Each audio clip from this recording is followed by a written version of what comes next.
Cool. Awesome. So John on three, three, two, one, let's roll. Okay, Kyle, this is your phone ringing. Ring, ring. Yellow.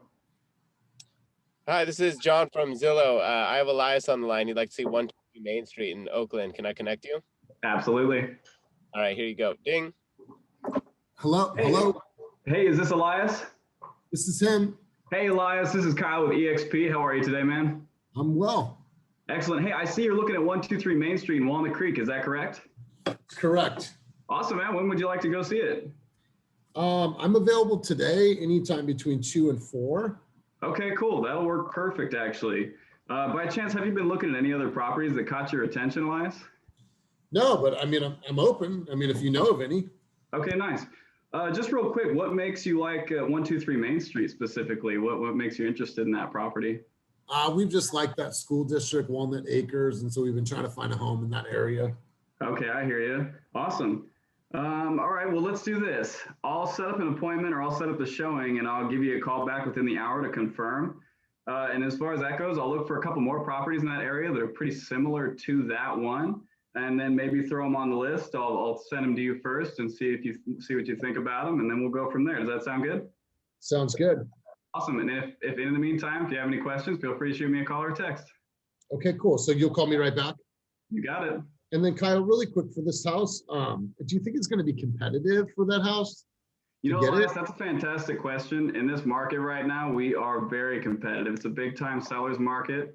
And there tend to be as many as 10 to 15 offers on properties. But in this specific location, give me 10 minutes and I'll shoot you a call back on that. Let me check that. Okay. Okay, cool. Cool. Is there any other questions you have for me, Elias? No, that will do. Awesome. Cool. Awesome. Thank you. All right, cool. Cut. Good stuff. So really strong, man. Obviously, we know that you're somebody that has great phone skills. I thought that the way that the conversation opened up, you went straight into the appointment, which is key. That's what we're doing.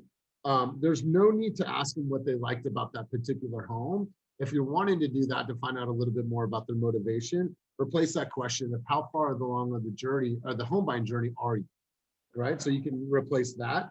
You said maybe throw on the list. Remove those from your vocabulary. The maybes will, if probably, is it possible we can go see more homes? Like, here's what we're gonna do, guys. I want you to carve out a little bit more time afterwards, that way we can go see a couple more homes that fit that same criteria in that same neighborhood, right? Okay. So it's like you're setting the tone, you're taking charge. This statement, we got to make sure we button up on this. Tell me, is this house going to be competitive? You said big time competitive, 10 to 15 offers, and then it kind of just like you stopped. Like, I don't know if you got lost in what you were saying, but it stopped. Like, that has to be, you know, that's a really, first off, you did great. That's a really good question. Super competitive. Seems like you've been doing your homework. Let me do this. Let me gain a little bit more research for you. Then when I see you tomorrow, I'll have a little bit more definitive answers, right? It's too early to tell. Because what if that house that just sold only had 3 offers on it, right? What if it didn't have a multiple offer scenario? So giving a number of 10 to 15, I don't think that's in our best interest. We want to never give that, just give a generalization. But overall, man, I think you got mad skills on the phone. That was really good. John. Okay, cool. Yeah, that was solid. It's pretty much the same feedback as Elias, like good energy. You got straight to the point, man. Like Elias said, you really don't need to ask about the properties. You can just they want to see it. You don't need to ask them why. You're going to learn more about them on the next phone call or when you meet them at the property. So there's no reason to kind of dilute this phone call. Like, if 90% of this phone call is about setting the appointment, that's all you really need to focus on. A better question to ask would be like, you know, where are you at in your home buying journey? That might give helpful info. Like, they say they like this property because they want 4 bedrooms and 2 baths and a good school. Like, that property has that. You're not really going to learn much about them, why they like the property. And then I think you got to be really careful answer, unless you know exactly what listing they're talking about and you know it for sure.